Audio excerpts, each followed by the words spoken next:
नमस्कार भल खबर यूट्यूब चैनल को आपण मान को स्वागत। आज खबर नमस्कार भल खबर को स्वागत। मालकानगिरी जिले में ठिकादार महासंघ गठन कराई। जिलार ठिकादार को सरकारी कार्य प्राथमिकता दिज्व सहित बाहर जिलार ठिकादार को कौन ठिका कार्य दि नजापी निष्पत्ति नि मालकानगिरी जिला ठिकादार महासंघ पक्षर एक गुरुत्वपूर्ण बैठक अनुष्ठित होइथिला। जिलार 500 ऊर्ध्व ठिकादार एही बैठक रे उपस्थित थिले। स्थानीय संस्कृति भवन ठारे वरिष्ठ ठिकादार प्रभाकर प्रधान अध्यक्षतार अनुष्ठित हो जाइछि। एही बैठकर मुख्य निष्पत्ति गुड़िक है स्थानीय ठिकादार को प्राथमिकता दिज्व। जिले में केवल मालकानगिरी जिलार ठिकादार ही सरकारी कार्य करेंगे। अन्य जिला किंबा अन्य राज्यर ठिकादार को एठी काम करने को दिज्व नहीं। गोड़ी खादान मालिका सह आलोचना करी स्थानीय ठिकादार को सामग्री जोगाइबा उपरे गुरुत्व दि जाइछि।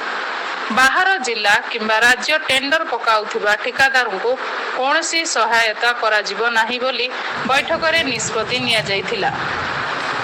मालकानगिरी जिलार ए श्रेणीर ठिकादार सर्वाधिक 7 कोटी टंका पर्यंत काम पाइबे। बी श्रेणी ठिकादार सर्वाधिक 3 कोटी टंका पर्यंत काम पाइबे।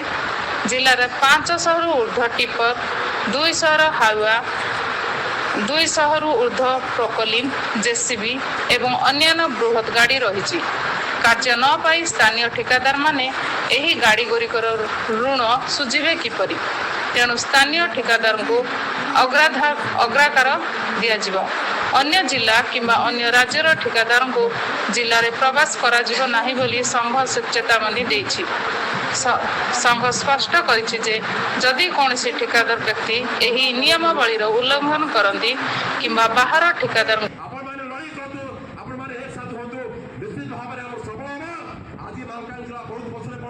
सबु जिले में मीटिंग हो सारे और सबु जिले में कही सारे बाहर जिला लोक आम जिले पूरे देवनी अर्थात कौन आम कौन बाहर जिला लोक निर्धारण कर 3 कोटी पर्यटन कम करेंगे 3 कोटी कम ने ए क्लास वाला जमान समिति 7 कोटी टाँग कम पाइबे 7 कोटी पाइले अन्य सुजोग देवे आम समस्ते कम पाइबा समस्ते आम पेट पाट अच्छी समस्ते बचा दरकार से लक्ष्य रखी आम संग्राम करवा लड़ाई करवा और बाहर जिला जब पकाऊँगी आपण मैंने लड़ाई करूँ आपण मैंने एक साथ हूँ निश्चित भाव में आम सबल हम आज मालकानगिरी जिला बहुत पछरे पड़ी सबु जिले में मीटिंग हो सारे और सबु जिले में कही सारे बाहर जिला लोक आम जिले पूरे देवनी अर्थात कौन आम कौन बाहर जिला लोक